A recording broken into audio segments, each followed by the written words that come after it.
सच्ची सहेली, महिलाओं के लिए सबसे भरोसेमंद औषधि एवं टॉनिक। फुटबॉल के रोपण प्रसार का सफल आयोजन, 2 लाख से अधिक फुटबॉल का रोपण, मुख्यमंत्री विष्णुदेव साई ने की सराहना। योग दिवस पर भव्य कार्यक्रम का आयोजन में लग रहे डोम को लेकर बोले पूर्व डिप्टी सीएम टीएस सिंहदेव, कहा बाजार दर और महिला सशक्तिकरण की दिशा में बड़ा कदम, 3 महतारी सदन के निर्माण की मिली स्वीकृति। विधायक अनुज शर्मा बोले माताओं और बहनों को सशक्त बनाना सर्वोच्च प्राथमिकता। शंकरगढ़ में किसान सम्मेलन का आयोजन, बीजेपी विधायक उद्देश्वरी पेकरा रही मौजूद, किसानों को दिए गए उन्नत किस्म के धान और अरहर के बीज। डुमरी में घर पर चला बुलडोजर, गरीब परिवार सड़क पर रहने को मजबूर, प्रशासनिक कार्रवाई पर उठे गंभीर सवाल।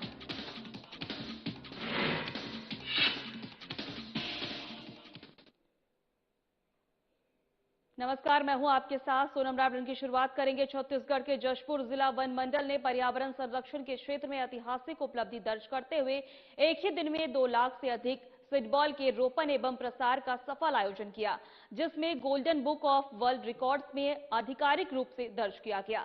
यह उपलब्धि मुख्यमंत्री विष्णुदेव साई की उपस्थिति में बगिया स्थित मुख्यमंत्री कैंप कार्यालय में आयोजित कार्यक्रम के दौरान प्रमाण पत्र प्रदान किए जाने के साथ मान्यता प्राप्त हुई है।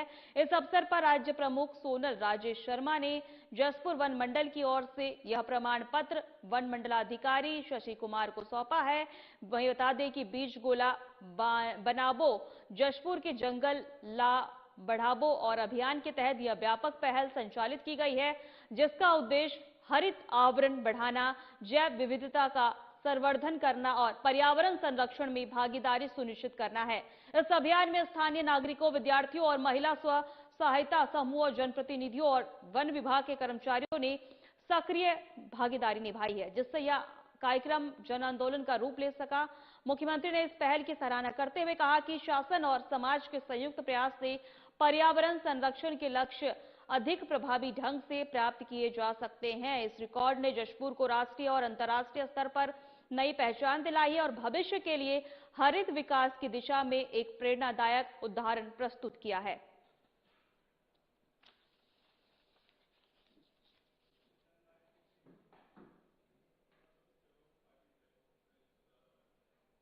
अंबिकापुर में योग दिवस पर शहर के पीजी कॉलेज मैदान में भव्य आयोजन हुआ है। पूर्व डिप्टी सीएम टीएस सिंहदेव ने योग दिवस के आयोजन में लग रहे डोम को लेकर बड़ा बयान दिया है। सिंहदेव ने सवाल उठाते हुए कहा कि बाजार दर और टेंडर के रेट का मिलान हो। मुख्यमंत्री कार्यालय के लिए टेंडर प्रक्रिया से पहले काम शुरू होना संदेह पैदा करता है और यह स्वस्थ परंपरा नहीं है।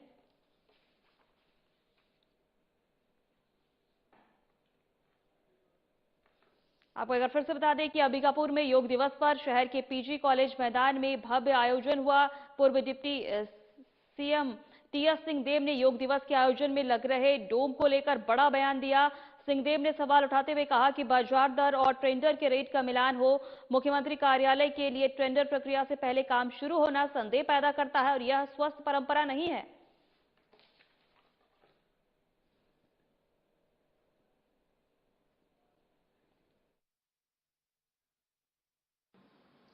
मैंने भी ये सुना कि टेंडर की प्रक्रिया पूरी करने के पहले से काम चालू हो गया था, तो ये संदेह उत्पन्न करता है। ये स्वस्थ परंपराएं नहीं है।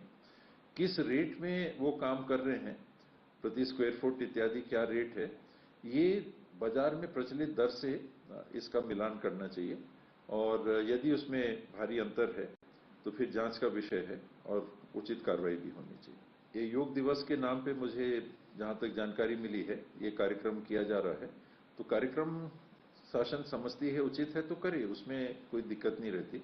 एक तो मेरे ख्याल से कॉलेज ग्राउंड में किया जा रहा है अबकी, तो वो राहत है कि जो खेल मैदान है उसको नष्ट करने की प्रक्रिया या कोई परंपरा नहीं बनाई गई। ये कहा भी गया था, सब लोगों ने, बहुत लोगों ने आपत्ति की थी कि खेल मैदान में इस तरह से टेंट इत्यादि नहीं लगने चाहिए। तो उस हद तक मैंने राहत महसूस की कि कम से कम ये खेल मैदान को बर्बाद नहीं किया। एनएसयूआई द्वारा लोकसभा के नेता प्रतिपक्ष राहुल गांधी का जन्मदिन धूमधाम से मनाया गया। जन्मदिन के अवसर पर प्राथमिक शाला संकरा में बच्चों को पुस्तक, पहाड़ा और चॉकलेट वितरण कर खुशियां साझा की गई। वहीं एनएसयूआई के पदाधिकारियों ने कहा कि बच्चों की शिक्षा और उज्जवल भविष्य के प्रति यह छोटा सा प्रयास उनके जीवन में सकारात्मक बदलाव लाने की प्रेरणा देता है। इस दौरान एनएसयूआई के लाकेश्वर साहू, भावेश चंदनिया और होमन साहू उदित सोनी उपस्थित रहे। वहीं धरसीवी विधानसभा क्षेत्र के विकास और महिला सशक्तिकरण की दिशा में एक और बड़ा कदम उठाया गया है।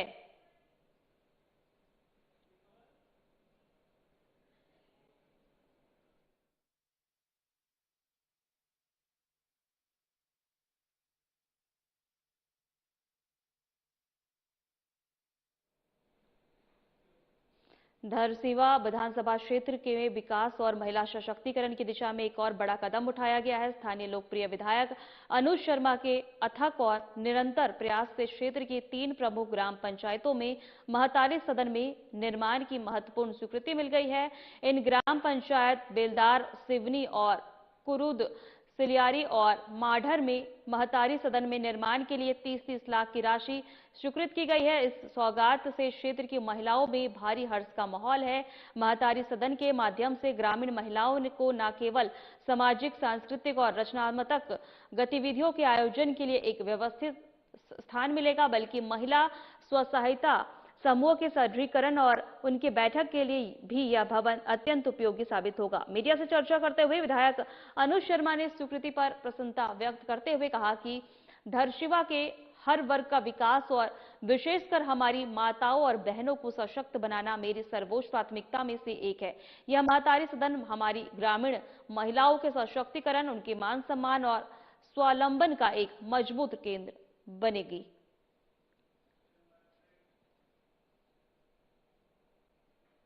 वक्त हो चला है छोटे से ब्रेक का।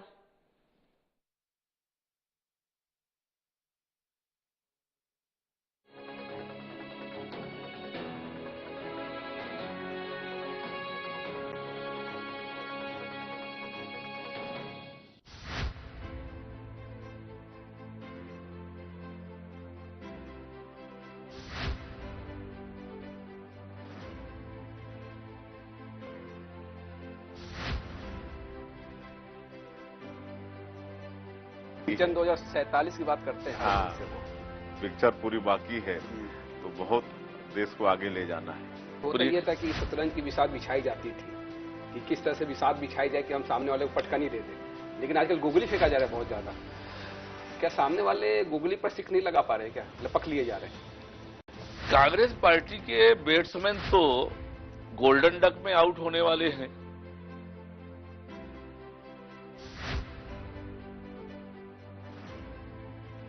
दर्शकों के लिए कुछ लाइनें जो आप बता सके, कह सके। चल संगी जुर मिल कमा बोरे करम खुल गे, पथरा मां पानी ओ गराबो, धरती में सोना उपजाबो।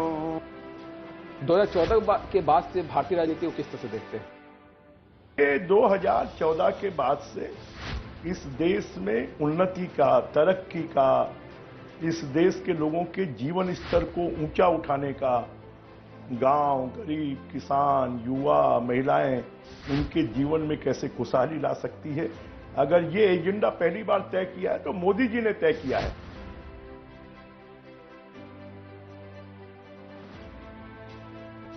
से काम होना चाहिए था जो नहीं हो पाया। नहीं, देखिए सभी ने काम किया है, मैं बिल्कुल ही नहीं कह रहा हूं कि किसी ने काम नहीं किया है। हाँ, विगत सरकार ने भी कुछ किया है परंतु कॉम्प्रोमाइज रही काफी चीजों पर, यह भी सच है। आयुष्मान में जो अभी अनियमितताएं बढ़ती जा रही है निजी हॉस्पिटलों के द्वारा। आपने बहुत बढ़िया किया है प्रश्न पूछकर जी। मेरी इससे भावनाएं भी जुड़ी हुई हैं, क्योंकि मैं एक ऐसे क्षेत्र से आता हूं जहां लोगों को बीमार होने के बाद छोटे छोटे टेबलेट्स के लिए मुर्गियां बेचते देखा हूं। कि सत्ता रहे तो संगठन का काम बहुत राह आसान हो जाता है या चुनौतियां और बढ़ जाती है? नहीं, संतुलन, बेहतर संतुलन के साथ सब काम कर रहे हैं। देखिए, ये कहने को एक वो बन गया है कि सत्ता और संगठन, वरना सत्ता में कौन है बताइए ना। विष्णुदेव साय जी मुख्यमंत्री जी हैं, लगातार अध्यक्ष रहे हैं। महतारी वंदन योजना से मंत्री जी आपने किस तरह का बदलाव देखा महिलाओं के बीच? सबसे पहले तो विशेष साधना न्यूज को बहुत बहुत धन्यवाद देना चाहूँगी कि आज मुझे लगता है इस तरह से पहली बार आपसे फेस टू फेस हो रहा है। और दूसरी बात ये है कि हमारे लिए नहीं, ये तो छत्तीसगढ़ में भारतीय जनता पार्टी की सरकार बनाने में महत्वपूर्ण भूमिका निभाई है महतारी वंदन योजना।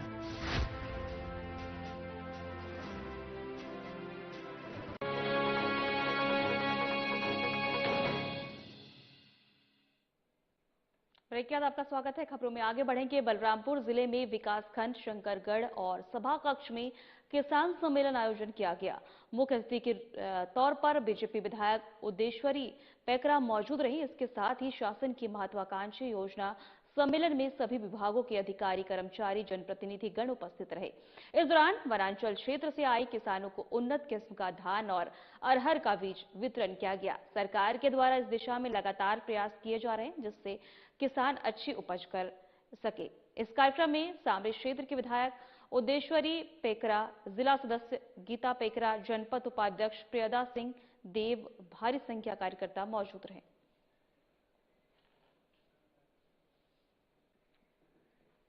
छत्तीसगढ़ में बाल सक्षम नीति 2022 के प्रभावी क्रियान्वयन के तहत महिला एवं बाल विकास विभाग द्वारा 1 जून से 30 जून 2026 तक प्रदेशव्यापी विशेष अभियान चलाया जा रहा है।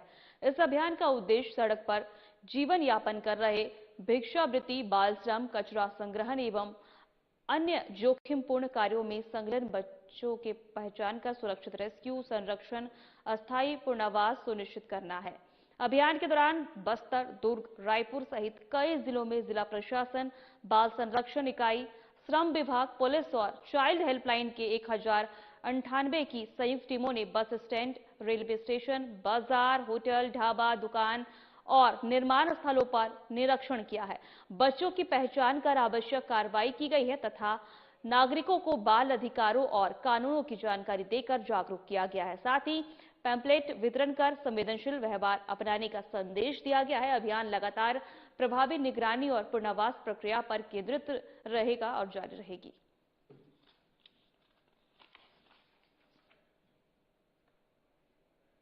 खबरों में आगे बढ़ेंगे। छत्तीसगढ़ के कुपोषण उन्मूलन और आंगनबाड़ी सेवाओं की गुणवत्ता के सुधार को लेकर महिला एवं बाल विकास विभाग की संचालक डॉक्टर रेणुका श्रीवास्तव ने मोहल्ला, मानपुर, अंबागढ़ और चौकी जिले के कई आंगनबाड़ी केंद्रों का संयुक्त निरीक्षण किया है। निरीक्षण के दौरान बच्चों के पोषण स्तर, वजन, ऊंचाई मापन प्रक्रिया, टेक होम राशन और THR की गुणवत्ता तथा केंद्रों की आधारभूत सुविधा का विस्तृत आंकलन किया गया है। संचालक ने गंभीर कुपोषित एवं पूर्व में कुपोषित बच्चों की माताओं से संवाद कर अतिरिक्त THR के प्रभाव की जानकारी ली है, जिसमें बच्चों के स्वास्थ्य में सुधार की पुष्टि हुई है। उन्होंने पोषण वाटिकाओं और सशक्त बनाने और स्थानीय स्तर पर पोषक आहार उपलब्ध कराने के निर्देश में साथ ही मोहल्ला स्थित सखी वन महिलाओं को दी जा रही सहायता सेवाओं की समीक्षा और योजनाओं के प्रभावी क्रियान्वयन पर जोर दिया है।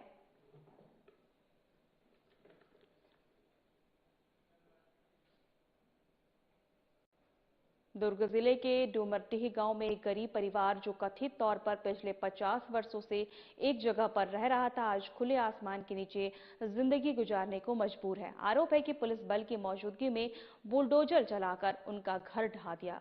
परिवार का कहना है कि उन्होंने प्रशासन से सिर्फ 8 दिन का समय मांगा था, लेकिन उनकी बात सुनने की कार्रवाई नहीं की गई, बिना सुने कार्रवाई की गई। अब सवाल उठ रहा है कि आखिर इतनी जल्दबाजी क्यों और क्या एक गरीब परिवार की आवाज सुने बिना उसका आश्वासन उजाड़ देना ये कहां का मतलब है? पत्थरों का ढेर नहीं, बल्कि एक गरीब परिवार के सपनों और संघर्षों और वर्षों की मेहनत का बिखरा हुआ संसार है। डूमरडीह में हुई इस कार्रवाई के बाद घर का सामान सड़क पर पड़ा है, बर्तन बिखरे हैं, कपड़े धूल में सने हैं और परिवार के सामने रहने तक का संकट खड़ा हो गया है। पीड़ित परिवार का आरोप है कि उन्हें नोटिस दिया गया था, लेकिन जवाब देने और दस्तावेज प्रस्तुत करने के लिए तहसीलदार से 8 दिन का समय मांगा था।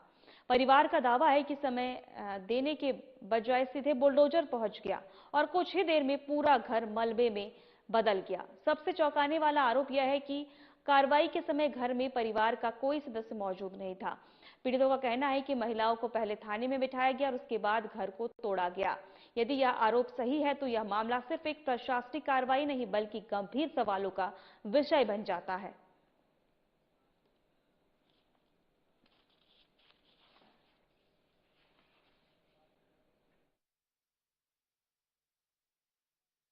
साधन भी नहीं है, कुछ नहीं, कोई नहीं रहे घर में। यहाँ ऐसा बड़ा बड़ा स्टोरेज चालू कर दे है, सामान बाहर निकाले है, हमारे एक घर नहीं रहे। एक बाद में पूरा पुलिस वाले आए हैं, पुलिस वाले आग साथ में सामान तोड़े हैं, वो खेत वाले भी रही से सब पूरा सामान अब बिखरा है। देखिए, उसमें तो ज्यादा विस्तृत जानकारी नहीं है हमारे ग्राम पंचायत को, क्योंकि बिना किसी सूचना हम लोग के पास पंचायत में दिए या कार्रवाई हुई है।